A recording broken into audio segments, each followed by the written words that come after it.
Welcome to Historical Legacies. Here, we dive into history's most intriguing stories, unraveling mysteries and uncovering truths from the past. Subscribe to join our journey through time's greatest moments. Elizabeth I, the monarch who shaped a nation. Introduction. Elizabeth I, the last of the Tudor monarchs, ascended the English throne in 1558, stepping into a realm fraught with religious turmoil, political instability, and threats from foreign powers. Yet, against all odds, she would go on to reign for 44 years, transforming England into a dominant force in Europe and laying the foundation for its future as a global empire. Her rule, often referred to as the Elizabethan Age, was marked by unprecedented achievements in governance, exploration, and the arts. Born into one of the most turbulent dynasties in history, Elizabeth faced great uncertainty in her early years. Declared illegitimate after her mother, and Boleyn, was executed, she was cast aside from the line of succession. But these struggles forged a ruler of unmatched intelligence, resilience, and political acumen. She navigated the complexities of court intrigue, defied expectations in a male-dominated world, and chose to remain unmarried, earning her the title of the Virgin Queen. Her reign saw the defeat of the Spanish Armada, the flourishing of Shakespearean drama, and the solidification of Protestant England. Yet Elizabeth's legacy was not without controversy. Her policies toward Catholic dissenters, her handling of Mary, Queen of Scots, and her decision to execute some of her most trusted advisors revealed a ruler willing to wield absolute power when necessary. But through it all, she left behind a nation stronger, richer, and more unified than she had inherited. This documentary delves into Elizabeth's extraordinary journey, from her precarious youth to her final days, as one of history's most iconic monarchs. Her reign was more than just a golden age. It was a turning point that reshaped England forever. Part 1. The Birth of Elizabeth, a Daughter's Uncertain Future. Elizabeth Tudor was born on September 7, 1533, at Greenwich Palace, into a world of immense expectation and peril. Her father, King Henry VIII, had severed England from the Catholic Church in his relentless pursuit of a male heir, casting aside his first wife, Catherine of Aragon, and marrying in Boleyn in the hope that she would provide the long-awaited son. Yet, when Anne gave birth to a daughter instead, the disappointment at court was palpable. The birth of a princess should have secured her position, but instead, Elizabeth's arrival marked the beginning of a turbulent journey that would define her life. From the moment she was born, Elizabeth's future was uncertain. Though her father initially celebrated her birth, the absence of a male heir led to her rapid decline in status. The same nobles who had once praised Anne Boleyn's rise now whispered doubts about the legitimacy of her daughter. The king's affections cooled, and with Anne's eventual fall from grace, Elizabeth's world was shattered. When Anne Boleyn was executed in 1536, Elizabeth, not yet 3 years old, was declared illegitimate, stripped of her title as princess, and removed from the line of succession.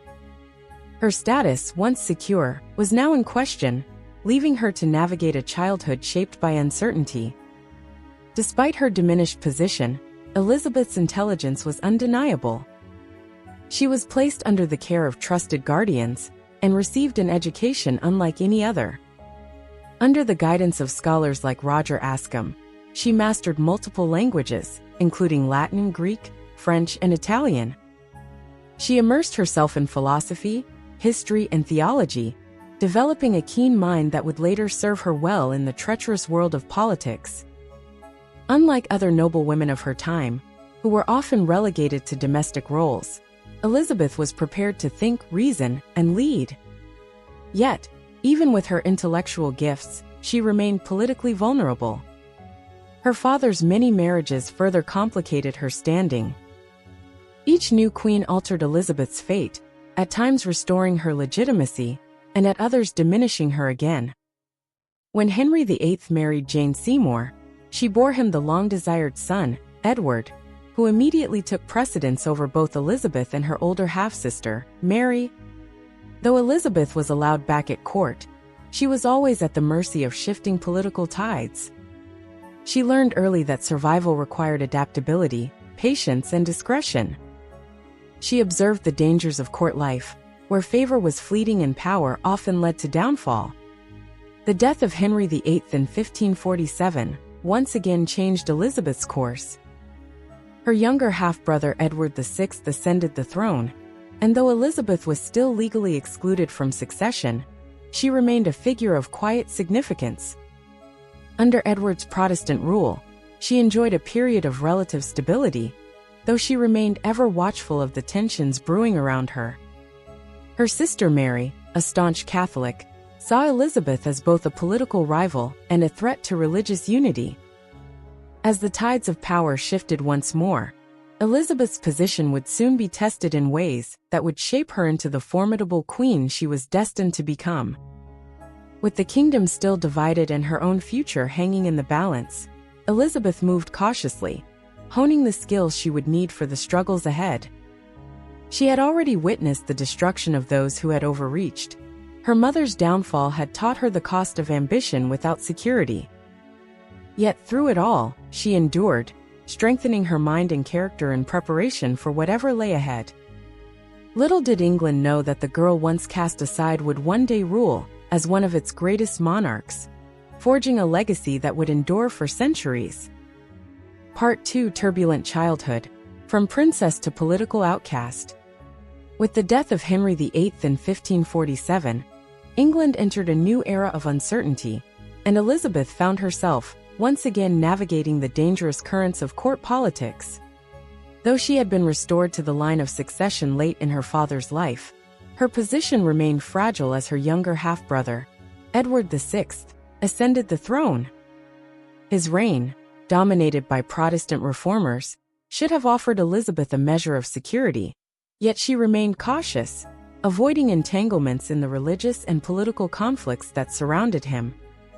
The court was rife with ambition, and those who aligned themselves too strongly with one faction risked downfall. Elizabeth's most stable years came under the care of her stepmother, Catherine Parr, Henry VIII's last wife. Parr, a learned and devout Protestant, took a deep interest in Elizabeth's education, further shaping her into a highly intelligent and articulate young woman.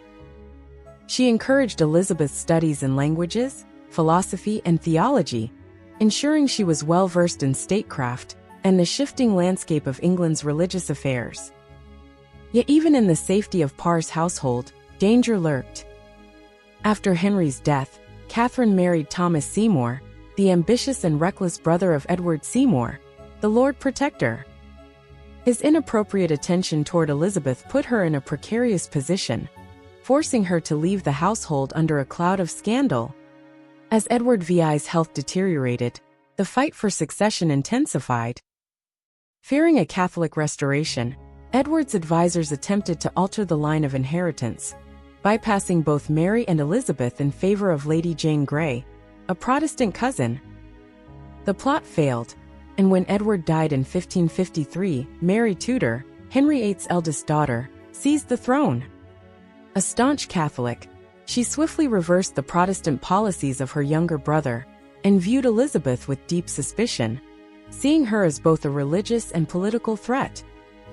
Elizabeth, now second in line to the throne, was forced to publicly conform to Catholicism, though many doubted the sincerity of her conversion. Her position became even more precarious in 1554, when Wyatt's rebellion erupted. Protestant rebels, angered by Mary's proposed marriage to Philip of Spain, sought to overthrow the Queen, and rumors spread that Elizabeth was complicit in the plot. Though she denied any involvement, she was arrested and taken to the Tower of London, the very place where her mother had met her tragic end. As she entered through Traitor's Gate, she knew that one misstep could seal her fate. Imprisoned for weeks, she awaited judgment, uncertain whether she would face execution. The pressure on Mary was immense. Executing Elizabeth risked turning her into a Protestant martyr, but releasing her meant leaving a potential rival alive. In the end, Elizabeth was spared, though she was kept under strict surveillance at court, a prisoner in all but name. She carefully navigated the treacherous court, outwardly professing loyalty to Mary, while inwardly preparing for a future that was still uncertain. As Mary's reign progressed, the Queen's health declined, and the question of succession loomed large. Elizabeth, the only remaining Tudor heir, found herself once again at the center of political intrigue. She had survived exile, scandal, and imprisonment, emerging stronger and more aware of the dangers of power.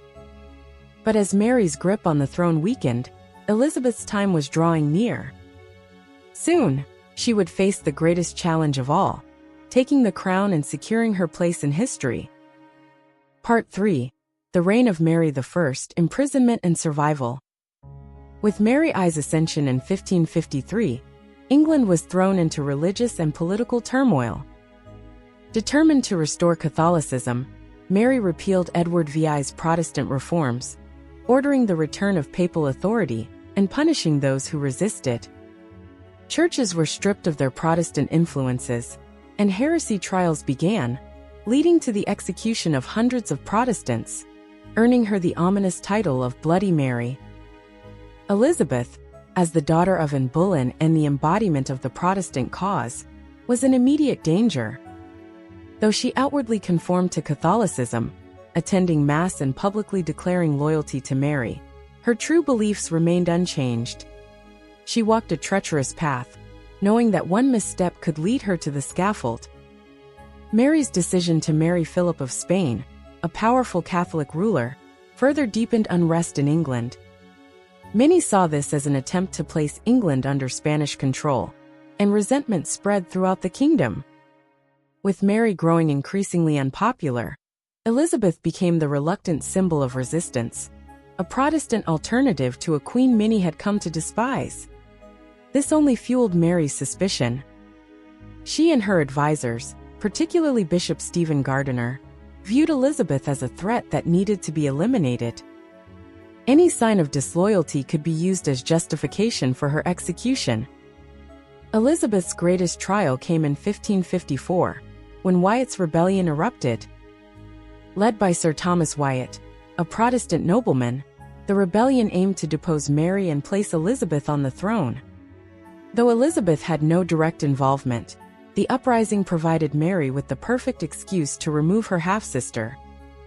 Elizabeth was arrested and transported to the Tower of London. As she passed through Traitor's Gate, fear gripped her. This was the same prison where her mother had been held before her execution.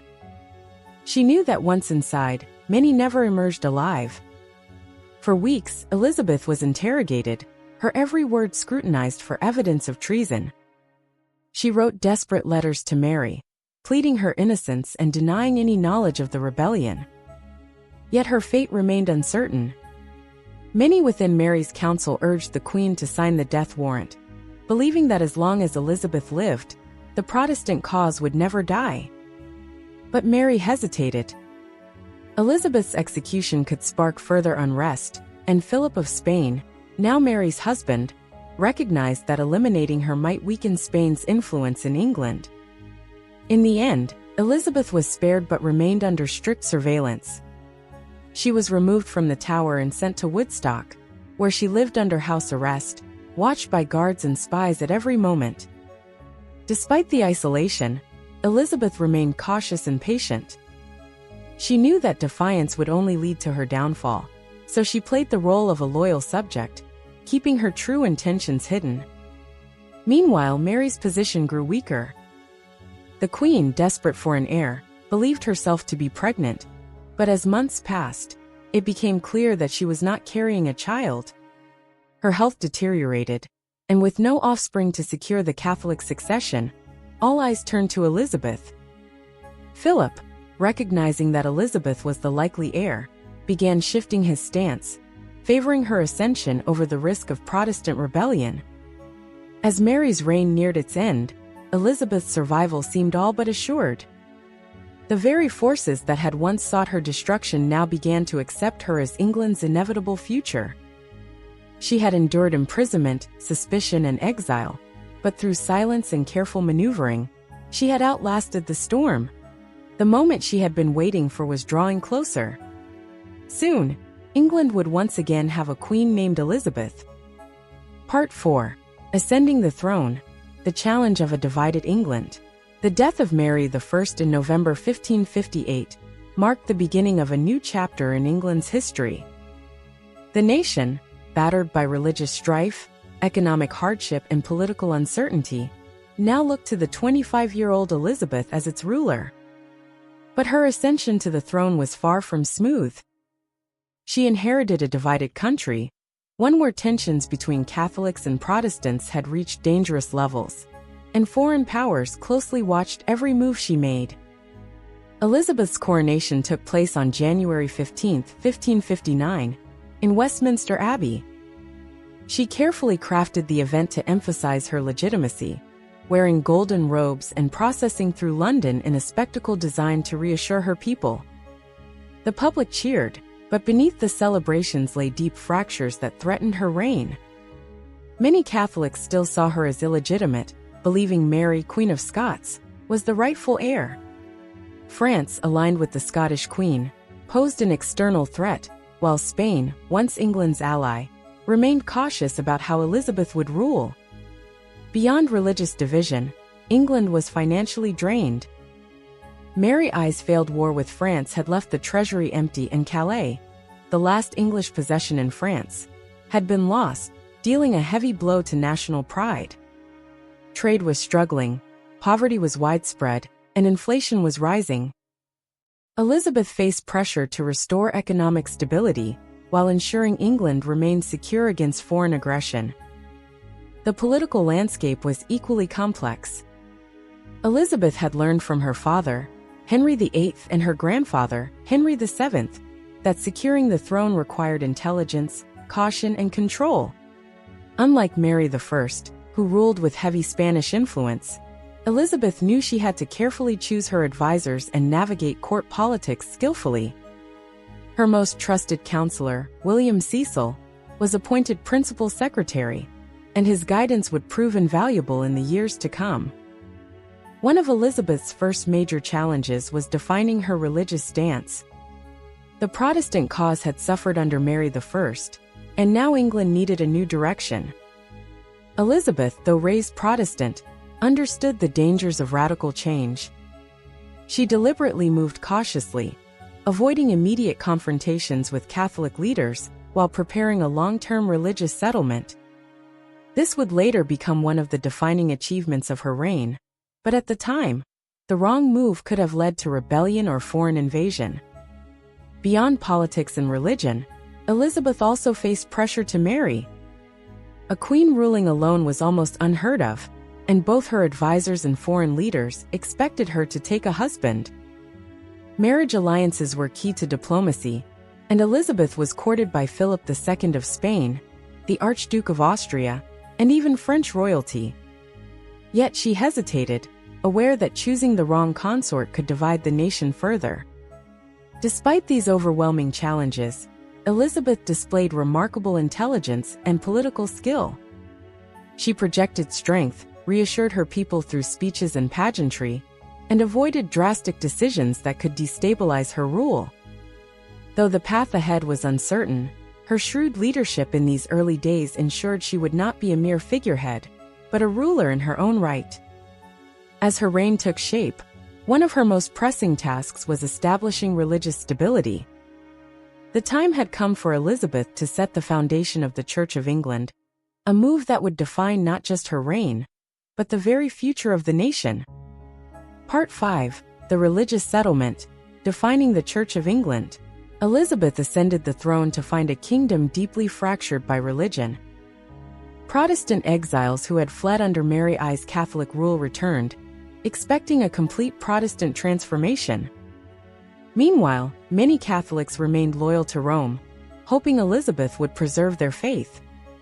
The young queen faced a daunting challenge: how to unify a divided nation without sparking civil war. Despite being raised Protestant, Elizabeth disliked religious extremism and saw faith as a matter of national stability rather than personal conviction. Unlike her predecessors, she avoided harsh persecution and sought a middle path, a delicate balance that would prevent England from collapsing into chaos. However, Finding this balance meant facing resistance from both Catholics and radical Protestants, each expecting different outcomes from her reign. In 1559, Elizabeth introduced the Act of Supremacy, re-establishing the Church of England's independence from Rome.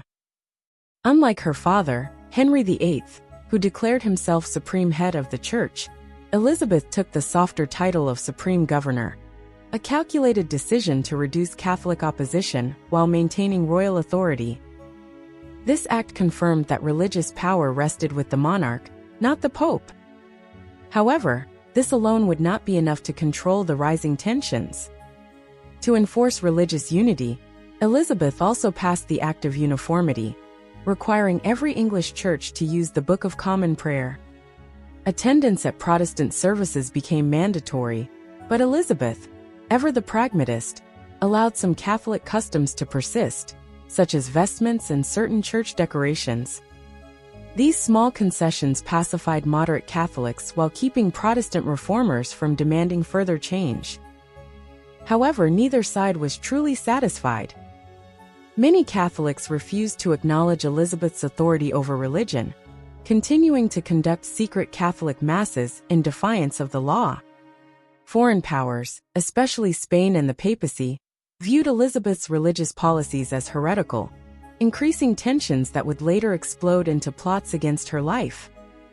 Meanwhile, radical Protestants, known as Puritans, believed Elizabeth's settlement did not go far enough in erasing Catholic influence, leading to growing conflict within her own Protestant supporters. Recognizing the dangers of immediate enforcement, Elizabeth used strategic diplomacy, delaying severe punishments against religious dissenters to avoid provoking Catholic Europe into war. She understood that too much pressure could unite her enemies, making her vulnerable to invasion or rebellion. Instead, she focused on securing power first, ensuring that she could deal with religious opposition on her own terms. Despite opposition from both extremes, Elizabeth's religious settlement succeeded where others had failed. It brought England decades of relative stability, preventing the country from falling into the kind of religious civil wars that devastated France and the Holy Roman Empire. More than a policy, it became the foundation of England's national identity, shaping the nation's religious landscape for centuries to come. However, this fragile peace would not last forever. Catholic defiance would soon escalate, and foreign threats would test Elizabeth's control over England. As tensions simmered, the Queen would find herself facing one of the deadliest rivalries in British history, the conflict with Mary, Queen of Scots. Part 6. Court Intrigue and the Marriage Question. Elizabeth's refusal to marry became one of the greatest political dilemmas of her reign. As England's queen, she was expected to secure the Tudor line and provide stability through marriage. Yet, she remained unmarried, using the uncertainty surrounding her future to control both her court and European diplomacy. Every suitor, whether foreign or domestic, saw her as a potential prize, but Elizabeth played the game masterfully, ensuring that no one man ever gained enough influence to threaten her rule. From the moment she ascended the throne, marriage negotiations became a tool of diplomacy. Foreign rulers, eager to forge an alliance with England, proposed matches that could strengthen ties or bring war if refused. Philip II of Spain, once the husband of her sister Mary I, offered himself as a candidate, though Elizabeth had little interest in aligning with Spain. The Austrian Habsburgs presented Archduke Charles, while the French suggested the Duke of Anjou, both of whom remained hopeful contenders for years. Each proposal was met with encouragement, but never with commitment, allowing Elizabeth to keep powerful nations engaged without sacrificing her independence. At home, the question of Elizabeth's marriage sparked jealousy, rivalries, and shifting alliances within her court. The most persistent and controversial of her rumored suitors was Robert Dudley, Earl of Leicester, a childhood friend and close advisor. Many believed Elizabeth harbored deep affection for him, but the scandal surrounding the suspicious death of Dudley's wife, Amy Robsart, in 1560 made marriage between them politically impossible.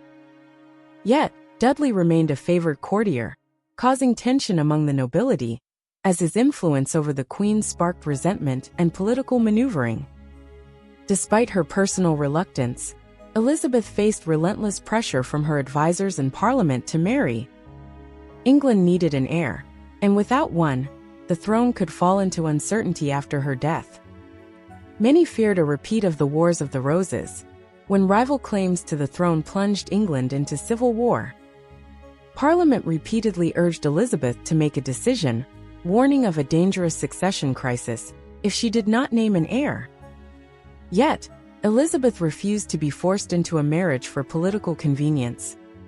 Her decision was shaped by the cautionary tale of her sister, Mary I, whose unpopular marriage to Philip II of Spain had tied England to foreign interests, sparking rebellion and resentment. Elizabeth understood that a foreign husband could bring the same instability, with England potentially being drawn into conflicts that did not serve its own interests. Even a marriage to an English noble would create factions and threaten her carefully balanced control over the court. Rather than risk division, Elizabeth cultivated a new image, the Virgin Queen, wedded to England itself. She transformed what many saw as a weakness into a symbol of strength, presenting herself as a ruler who placed her kingdom above personal desire.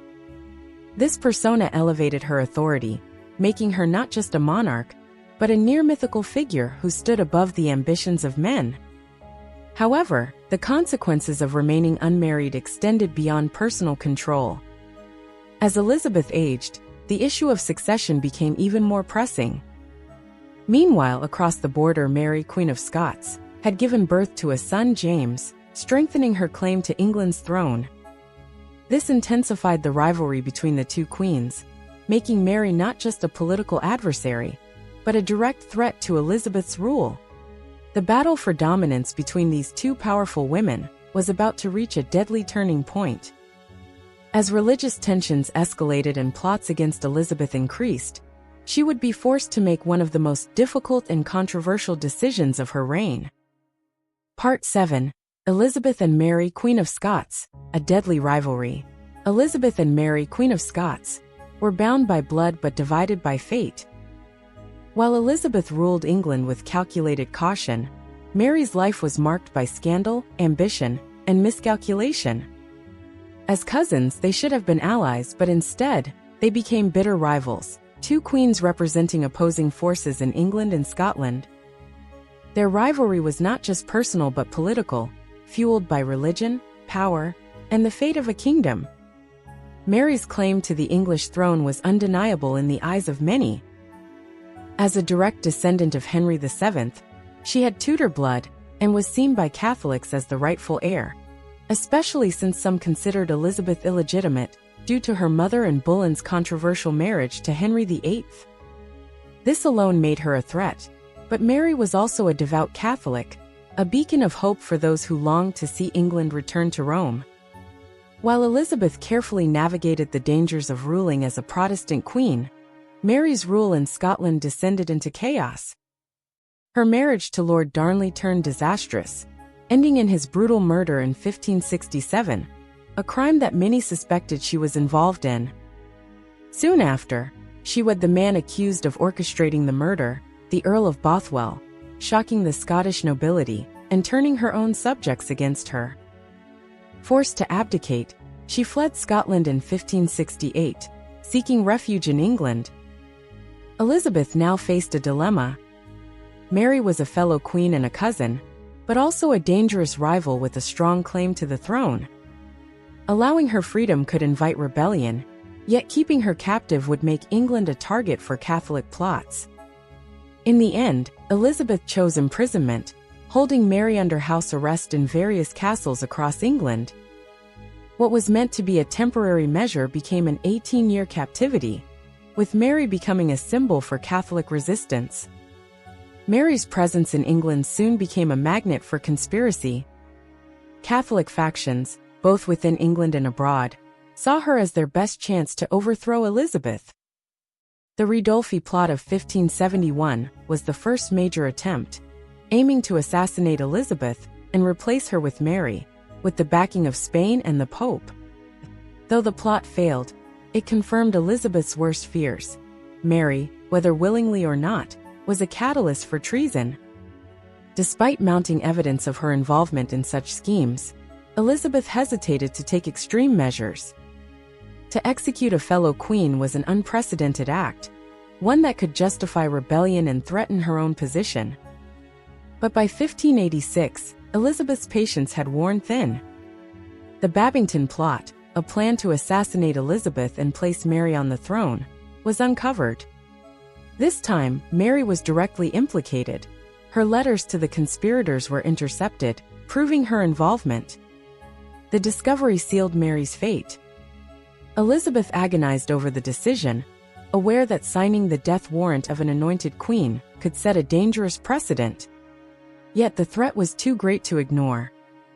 In February 1587, Mary, Queen of Scots, was executed at Fotheringhay Castle, meeting her end with dignity, draped in Catholic martyrdom. Her death sent shockwaves across Europe. Catholic monarchs, particularly Philip II of Spain, saw her execution as an unforgivable act, further fueling tensions between England and Spain. Mary was gone, but her son, James VI of Scotland, would one day inherit Elizabeth's throne, uniting the two kingdoms in an unexpected twist of fate. Yet Elizabeth's greatest external challenge was still to come. Philip II of Spain, enraged by Mary's execution, prepared for war, leading to one of the most defining moments of Elizabeth's reign. The battle for England's survival was about to begin.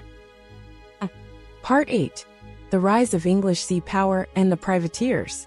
As tensions with Spain escalated, Elizabeth I turned to the sea. Recognizing that England's survival depended on naval supremacy, she expanded and modernized her fleet, laying the foundation for what would become one of the greatest maritime powers in history. But instead of openly declaring war, she employed a more strategic approach, unleashing privateers to wage a covert battle against Spain's dominance. Privateers were English sailors licensed by the Crown to attack enemy ships, blurring the line between piracy and warfare.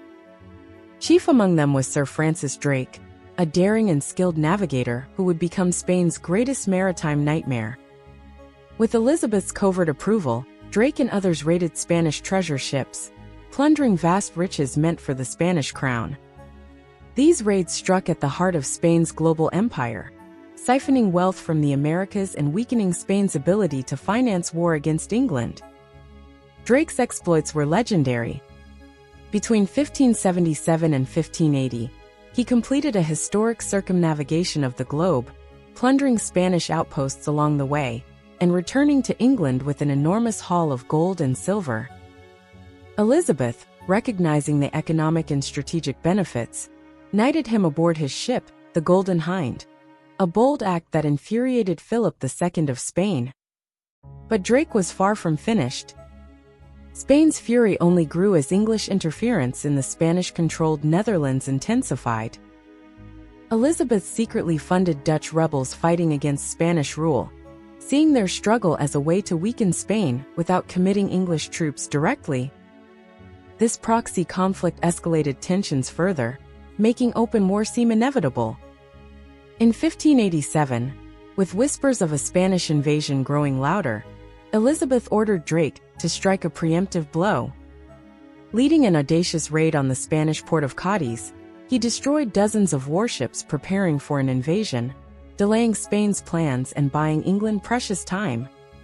He famously called this attack "singeing the King of Spain's beard," a humiliating setback for Philip II.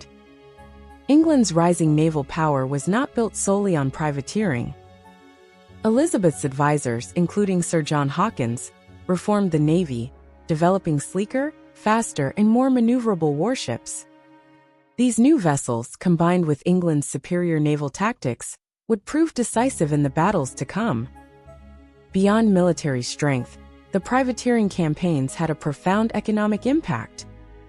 The vast wealth plundered from Spanish ships poured into England, strengthening its economy and funding further expansion. The promise of riches also lured ambitious sailors to the seas, fueling England's maritime culture and paving the way for future exploration and colonization. Despite these victories, Elizabeth remained cautious. She was not eager for open war with Spain, preferring to maintain diplomatic options, while allowing her navy and privateers to inflict damage from the shadows. But Spain's patience had worn thin. For Philip II, England's defiance and continued interference could no longer be tolerated. The raids, the support for Dutch rebels, and the execution of Mary, Queen of Scots, had convinced him that Elizabeth must be removed. In response, he began assembling the greatest fleet Europe had ever seen, the Spanish Armada. The battle for England's very survival was about to begin. Part 9, The Spanish Armada, England's defining victory. The year 1588 marked one of the most defining moments in Elizabethan England. Spain, the most powerful empire in the world, had finally resolved to crush England once and for all. Philip II of Spain, outraged by England's continued defiance, its privateers, its support for Dutch rebels, and the execution of Mary, Queen of Scots, assembled a vast fleet to invade and overthrow Elizabeth. This force, known as the Spanish Armada, was intended to end Protestant rule and restore England to Catholicism. Philip's plan was ambitious and carefully orchestrated. A fleet of over 130 warships, carrying more than 30,000 men, including soldiers, sailors, and priests, set sail from Spain, aiming to rendezvous with the Duke of Parma's forces in the Netherlands. Once combined, they would launch a full-scale invasion of England, believing that the divided kingdom would collapse under Spanish might. England, outnumbered and facing a formidable adversary, stood at the brink of destruction. Elizabeth's commanders, led by Lord Charles Howard of Effingham and Sir Francis Drake, understood that direct confrontation with the Armada's massive galleons was too risky. Instead, they relied on England's superior naval tactics, faster ships, and long-range artillery. As the Spanish fleet approached, the English navy engaged them in a series of skirmishes along the English Channel, harassing and weakening their formation. The turning point came at the Battle of Gravelines. Knowing that Spain's fleet depended on tight formation and discipline, the English used an audacious strategy. Under the cover of darkness, they launched fire ships, vessels set ablaze and sent drifting toward the anchored Spanish fleet. In panic, the Spanish ships broke formation, scattering in disarray. It was at this vulnerable moment that the English navy struck. The English ships, smaller and more maneuverable, relentlessly bombarded the Spanish galleons with long-range cannons, preventing them from regrouping. The battle raged for hours, with Spanish losses mounting as their fleet struggled to maintain control. Eventually, the battered armada was forced into retreat, drifting northward away from England, their invasion plans in ruins. But England's greatest ally soon emerged, the unpredictable force of nature. As the Spanish fleet attempted to return home by sailing around Scotland and Ireland, they were met with a series of violent storms. Dozens of ships were wrecked against the rocky coasts, and thousands of Spanish sailors perished in the unforgiving waters. Only a fraction of the Armada's original force managed to limp back to Spain, battered, broken, and humiliated. Even before the final remnants of the Spanish fleet disappeared, Elizabeth seized the moment to solidify her triumph. She rode to Tilbury, where English troops had gathered to defend against a possible land invasion. Standing before them in armor, she delivered one of the most iconic speeches in history. "I know I have the body of a weak and feeble woman, but I have the heart and stomach of a king, and of a king of England too." Her words ignited a newfound sense of unity and patriotism, proving that England's victory was not just about military strategy, it was about the spirit of a nation unwilling to be conquered. The defeat of the Spanish Armada changed the course of history. Spain's naval dominance began to wane, while England rose as a new maritime power, laying the foundation for future expansion and empire. Elizabeth, once seen as a vulnerable queen, had proven herself as a leader capable of defying the greatest empire of her time. However, though the Armada was defeated, England's challenges were far from over. As Elizabeth's reign continued, The kingdom would experience a cultural and intellectual flourishing unlike anything before. The next chapter of her rule would be marked by the rise of England's Golden Age, the Elizabethan Renaissance. Part 10. The Elizabethan Renaissance, Arts, Literature and Shakespeare. The defeat of the Spanish Armada had cemented England's status as a rising power. And with this newfound stability came an explosion of creativity. The Elizabethan Renaissance was not merely an age of artistic achievement. It was a cultural transformation, one that defined the very identity of England for generations to come. Literature, theater, music, and the visual arts flourished under Elizabeth's reign, shaping the nation's intellectual and artistic future. At the heart of this golden age was the theater, which evolved from small-scale performances into grand public spectacles. The rise of public playhouses, such as the Theatre and the legendary Globe Theatre, allowed audiences from all classes to experience the magic of drama firsthand. Unlike previous generations, where theater was confined to the nobility, the Elizabethan stage welcomed everyone, from commoners to aristocrats. Theaters became centers of political commentary, entertainment, and social reflection, offering something for every spectator. It was within this world that William Shakespeare emerged, revolutionizing English literature and drama. His works, ranging from the histories of kings to the deepest explorations of human nature, captured the complexities of power, love, ambition, and betrayal. Plays like Hamlet, Macbeth, and Romeo and Juliet reflected the era's anxieties and aspirations, resonating with audiences far beyond Elizabeth's time. Shakespeare's genius lay not only in storytelling, but in his mastery of the English language, expanding its richness and expressive power. Yet Shakespeare was not alone. Other literary giants left their mark on the era, each contributing to England's literary dominance. Christopher Marlowe, with his daring and provocative plays like Dr. Faustus, pushed the boundaries of storytelling. Edmund Spenser, in his epic poem The Faerie Queene, celebrated Elizabeth herself, portraying her as a powerful and virtuous monarch. Ben Jonson, known for his biting satire, brought a sharp wit to the stage, blending humor with social critique. Beyond literature, music and visual arts flourished. Composers such as William Byrd and Thomas Tallis redefined English music, creating intricate choral compositions that would influence generations of musicians. Meanwhile, the art of portraiture became a tool of both artistic expression and political propaganda. Nicholas Hilliard, the Queen's favored painter, immortalized Elizabeth in detailed miniatures that reinforced her majestic, almost mythical image. These portraits, often laden with symbolism, showcased her as a ruler of unmatched grace, wisdom, and divine authority. However, the flowering of the arts was not without its constraints. The Elizabethan government kept a tight grip on artistic expression, ensuring that playwrights and poets did not challenge the stability of the realm. The Master of the Revels, an official tasked with censoring plays, carefully examined scripts for any sign of religious or political subversion. While this control limited certain topics, it also forced writers to be more creative in their critiques, using allegory and metaphor to convey deeper messages. This golden age of creativity was no accident. It was the direct result of Elizabeth's stable rule and support for the arts. Unlike her predecessors, who were often caught in religious turmoil or war, Elizabeth's England enjoyed a period of relative peace, allowing culture to thrive. This stability gave poets, playwrights, and musicians the freedom to experiment and innovate, elevating England's artistic heritage to new heights. The impact of the Elizabethan Renaissance was profound and far-reaching.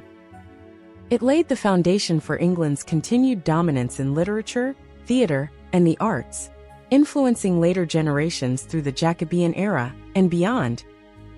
The works of Shakespeare and his contemporaries would shape the English-speaking world, their words echoing across centuries. Yet, while the arts flourished, challenges still loomed on the horizon. Even in this golden age, England was not free from plots, rebellions, and internal strife. As Elizabeth aged, new threats emerged, both from within and beyond her kingdom. The stability she had worked so hard to maintain would soon be tested by conspiracies, betrayals, and the constant threat of insurrection. Part 11. Challenges at Home, Rebellions, Plots, and Dissent. Elizabeth's reign, though celebrated for its stability and artistic flourishing, was never free from threats, conspiracies, and rebellion. Despite her carefully crafted Elizabethan religious settlement, which aimed to unite England under a moderate Protestant rule, tensions between Catholics and Protestants remained dangerously high. This unrest fueled resistance, plots, and deadly betrayals, threatening the very foundation of her rule. One of the earliest and most serious uprisings came in 1569, the Northern Rebellion. Led by Thomas Percy, Earl of Northumberland, and Charles Neville, Earl of Westmoreland, this revolt aimed to overthrow Elizabeth and restore Catholic rule by placing Mary, Queen of Scots, on the throne. The rebels, marching under the banners of the Five Wounds of Christ, quickly gained support in the north, seizing Durham and celebrating Catholic Mass. However, Elizabeth's response was swift and ruthless. The rebellion was crushed, its leaders executed, and the government imposed brutal punishments on the northern counties, ensuring that such uprisings would not happen again. Despite Elizabeth's decisive victory, Catholic defiance only grew stronger. In 1570, Pope Pius V issued a papal bull, Regnans in Excelsis, which officially excommunicated Elizabeth and declared her rule illegitimate. This was a direct call to arms for Catholic subjects and foreign powers, encouraging assassination attempts and rebellion. The Queen's advisors, particularly Sir Francis Walsingham, recognized the growing threat and moved quickly to expand England's intelligence network, intercepting potential conspiracies before they could take shape. This period saw the rise of covert Catholic missions, where Jesuit priests and Catholic agents entered England in secret to spread dissent and encourage resistance. These underground networks were viewed as a direct threat to Elizabeth's rule, leading to the hunting, arrest, and execution of suspected Catholic agents.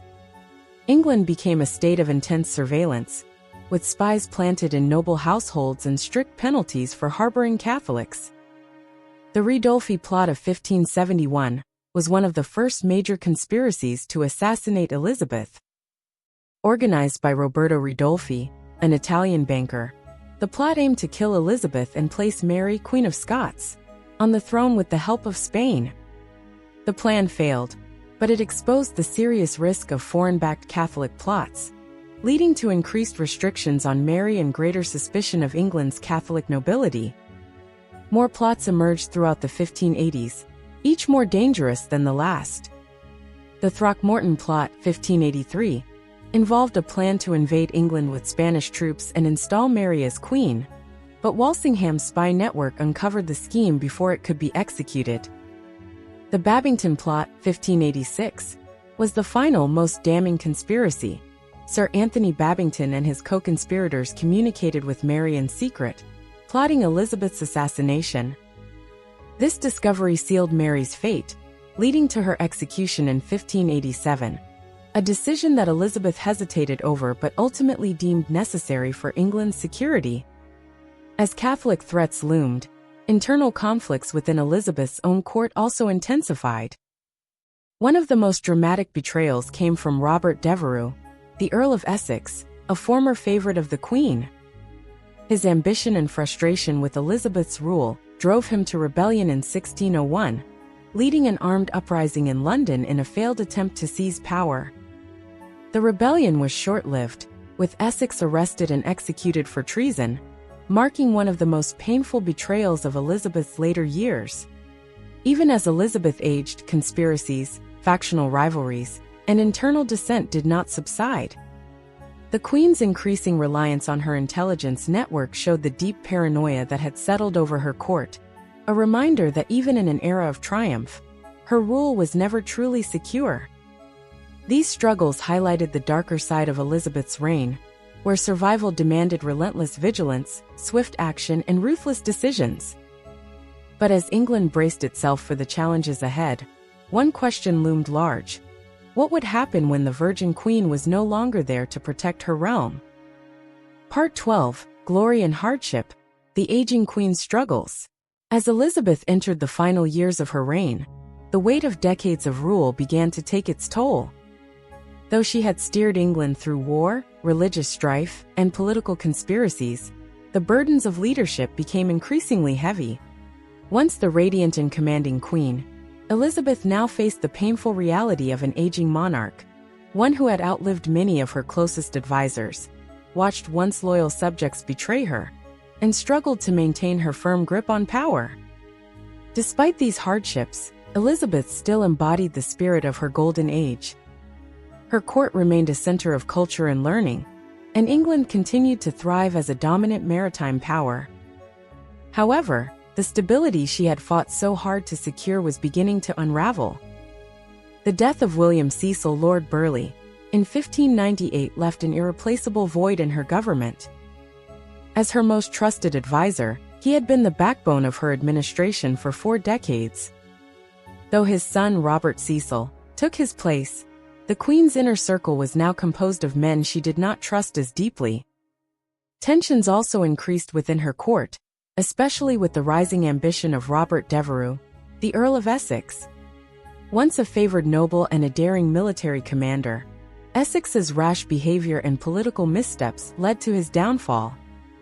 After failing in his Irish campaign against the rebellious Earl of Tyrone, he defied orders and returned to England without permission, bursting into the Queen's private chambers unannounced. Elizabeth, enraged by his disobedience, banished him from court. In 1601, Essex attempted a full rebellion, raising an army in London in a desperate bid for power. However, his forces were quickly defeated, and he was executed for treason, an event that deeply wounded the Queen, as she had once cherished him like a son. Beyond court intrigue, Elizabeth faced growing unrest across her kingdom. England had suffered from years of economic strain, largely due to prolonged warfare and rising prices. The devastating cost of defending England from Spain and crushing rebellions in Ireland left the treasury in a weakened state. Many of the Queen's subjects grew frustrated with increased taxation and food shortages, leading to riots and local uprisings. Though Elizabeth had once ruled with the adoration of her people, she now found resentment creeping into the public mood. One of the most troubling conflicts of her later reign was the 9 Years' War in Ireland, 1594 to 1603. Led by Hugh O'Neill, the Earl of Tyrone, the Irish forces challenged English rule in one of the bloodiest and most expensive wars of Elizabeth's time. Victory did not come easily, and the Queen was forced to send enormous military reinforcements, draining England's resources. The final English victory in 1603, just before Elizabeth's death, marked the end of an era, but it came at a great cost to the Crown's finances and military strength. As the Queen aged, her once dazzling presence faded. The court, once alive with excitement and admiration for their monarch, now whispered about her frailty. Elizabeth, once proud and commanding, became increasingly melancholic and withdrawn. The deaths of her closest friends, particularly her lifelong companion, Lady Catherine Carey, 1596, and Robert Devereux, 1601, deepened her sorrow. By 1602, she often sat motionless for hours, lost in thought, refusing food and conversation. The woman who had once stood before her army at Tilbury, inspiring her soldiers to fight against the Spanish Armada, was now retreating into solitude. Even her once famed vanity began to fade, as she allowed her courtiers to see her without the elaborate makeup and golden wigs that had defined her image. The aging Queen, who had long resisted time itself, now seemed to be surrendering to it. Elizabeth's final days were filled with silence and contemplation, as she faced the reality of an uncertain future for England. The Virgin Queen had no direct heir, and though she had always avoided naming a successor, she knew the time was near for her great dynasty to end. As the Tudor era reached its final chapter, one question remained: who would inherit Elizabeth's kingdom, and what would become of the world she had built? Part 13. The Final Years, Legacy and the End of the Tudor Line. As Elizabeth approached the end of her reign, The once vibrant monarch who had defined an era now faced the slow decline of age and the weight of an uncertain future. The Tudor dynasty, which had ruled England for over a century, stood at the brink of its final chapter. Elizabeth, ever the master strategist, had spent her life carefully navigating the dangers of succession, refusing to name an heir for fear of political unrest. But with her health deteriorating and her closest advisors growing anxious, the question of who would rule England after her could no longer be ignored. By 1602, Elizabeth's physical and emotional decline had become undeniable. The once commanding queen, who had ruled with strength and wisdom for over 4 decades, now withdrew into herself, spending long hours in silent contemplation. The loss of her closest companions, Lady Catherine Carey in 1596, Robert Devereux in 1601, and her trusted ministers, deepened her sorrow. The once lively court that had flourished under her rule now felt cold and uncertain, as the Queen's presence faded into a shadow of what it once was.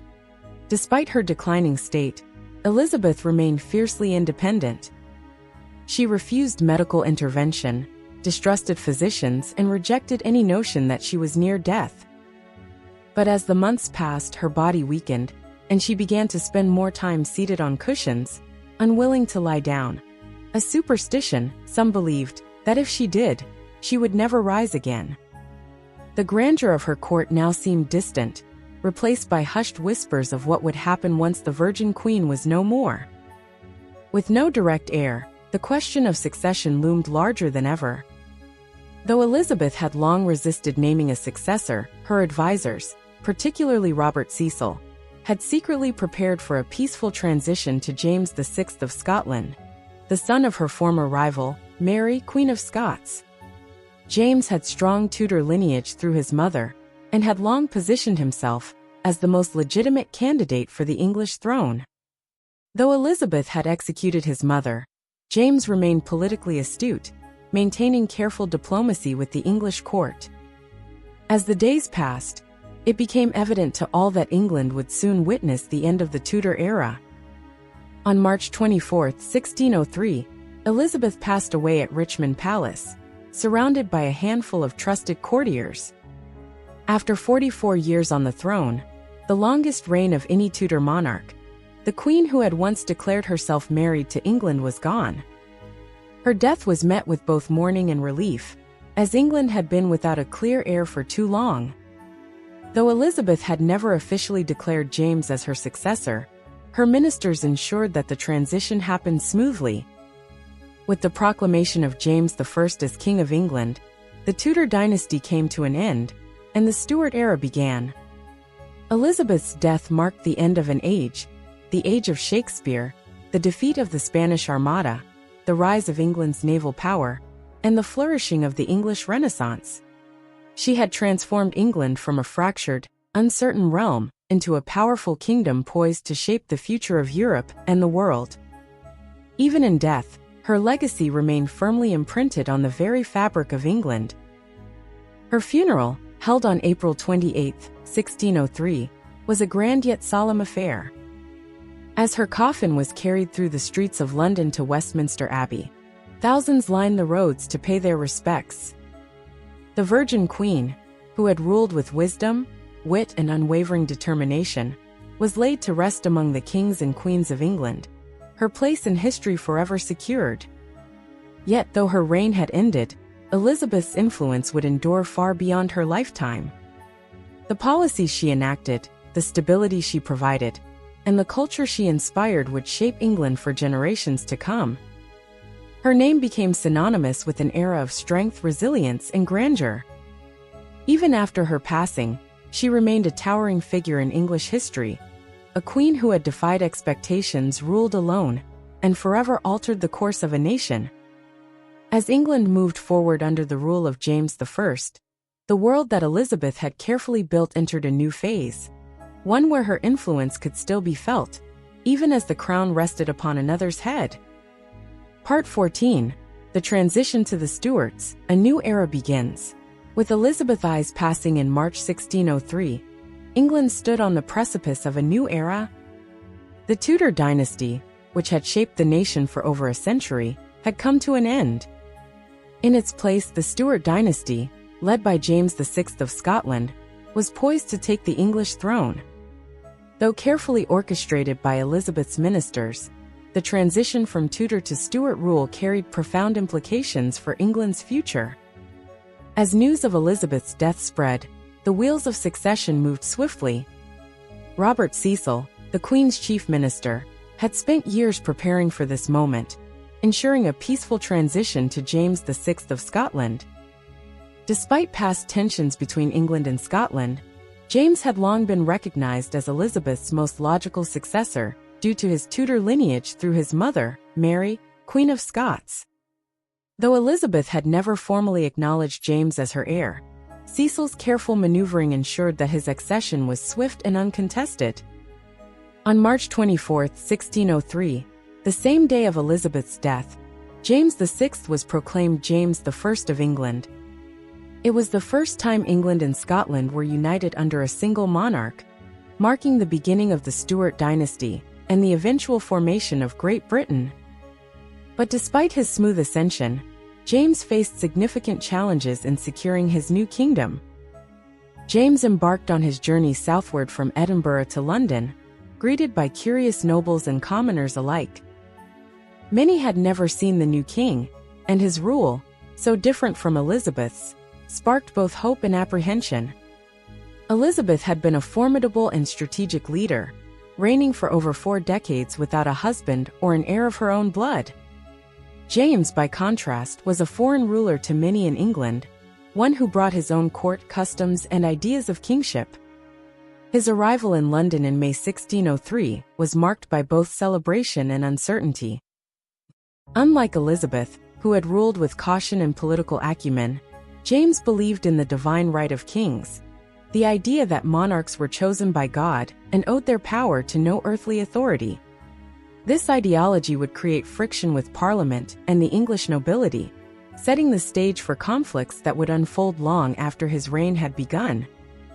James I quickly restructured Elizabeth's court, replacing some of her most trusted officials with his own Scottish advisors. This shift created resentment among the English elite, who had grown accustomed to Elizabeth's careful balancing of power. The political landscape of England began to shift, and the once tightly controlled monarchy of Elizabeth's reign now faced new questions about governance, authority, and the balance of power between the crown and Parliament. Religiously, James inherited a nation divided. Elizabeth's religious settlement had established the Church of England, balancing Protestant and Catholic tensions, but discontent still simmered beneath the surface. Many Puritans hoped that James would push for further Protestant reforms, while English Catholics, still recovering from decades of persecution, longed for greater tolerance. James attempted to ease tensions, but his inconsistencies and political maneuvering only deepened religious divides. One of the earliest signs of trouble came with the Gunpowder Plot of 1605, an attempt by Catholic conspirators to assassinate James and destroy Parliament. Though ultimately unsuccessful, it solidified anti-Catholic sentiment in England and created an atmosphere of suspicion that Elizabeth had worked hard to contain.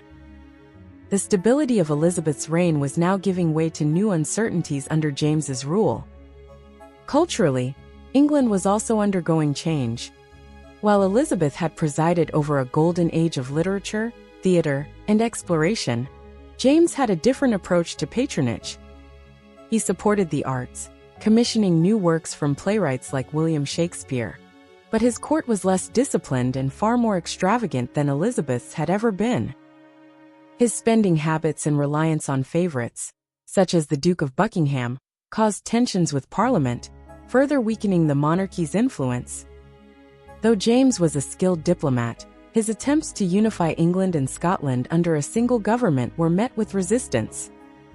While he styled himself King of Great Britain, England and Scotland remained legally separate nations, with distinct laws, parliaments, and religious traditions.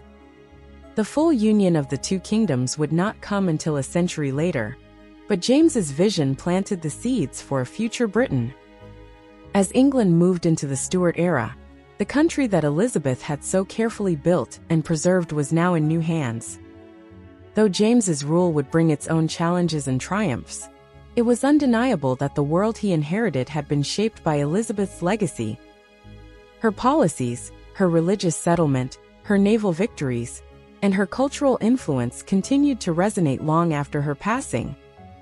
The Tudor dynasty was gone, but its impact remained woven into the very foundation of England. Part 15. Elizabeth I's enduring influence, shaping the future of England. Though Elizabeth I had left the world in 1603, her influence continued to shape England long after her passing.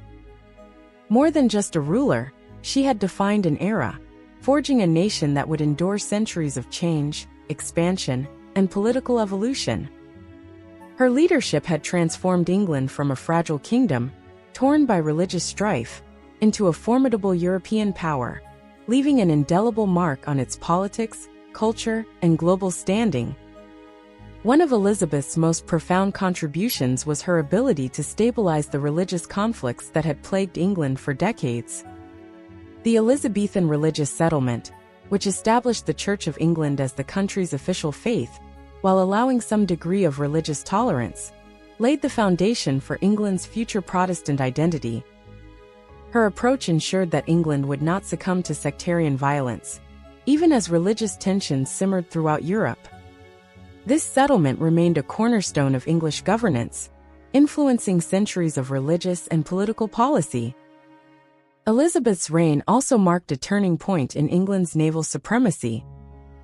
The defeat of the Spanish Armada in 1588 had been more than just a military victory. It had cemented England's reputation as a dominant maritime force. Under Elizabeth, England's navy became a powerful tool of defense and expansion, enabling later rulers to pursue colonial ambitions across the world. Without her strategic vision and support for seafarers like Francis Drake and Walter Raleigh, England's later rise as a global empire may never have been possible. Culturally, Elizabeth's reign had ushered in a golden age of the arts, and her influence continued to be felt long after her passing. The Elizabethan Renaissance, with figures such as William Shakespeare, Christopher Marlowe, and Edmund Spenser, had enriched England's literary heritage, creating works that would shape the English language and storytelling for centuries.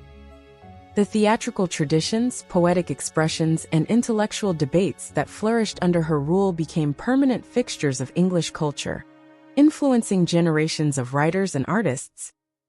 Politically, Elizabeth's ability to rule independently, without a husband or an heir, challenged traditional views of monarchy and gender. Her reign had redefined the nature of female leadership, proving that a woman could govern with strength, intelligence, and political skill. Future female monarchs, including Queen Victoria and Queen Elizabeth II, would often be compared to her, as she had set the standard for how a queen could wield power and command loyalty. Even in the way she had managed her court and council, Elizabeth's legacy was felt long after her death. She had mastered the art of balancing noble factions, preventing civil war, and ensuring that her government functioned efficiently despite deep political divisions.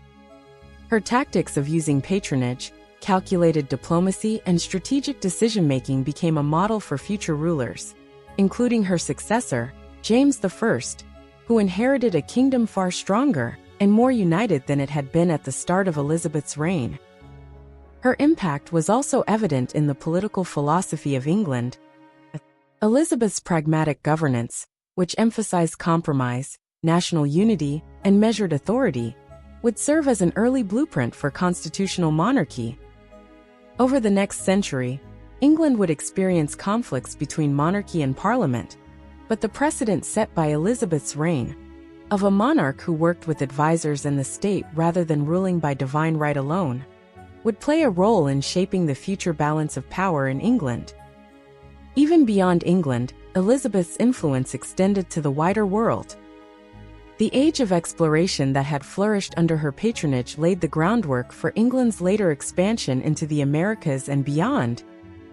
Though she had never lived to see the full impact of England's colonial ventures, her policies had planted the seeds of an empire that would reshape global history. In the centuries that followed, Elizabeth I remained a symbol of resilience, intelligence, and national pride. Her image was immortalized in art, literature, and historical accounts, reinforcing her status as one of England's greatest rulers.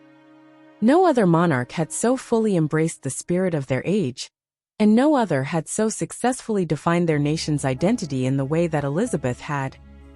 Her death in 1603 marked the end of an era, but her influence never faded. Every aspect of England, from its navy to its culture, its religious policies to its governance, bore the unmistakable imprint of Elizabeth's rule. Her reign had paved the way for England's transformation into a modern state, proving that a monarch's true legacy is not in the length of their reign, but in the strength of the nation they leave behind.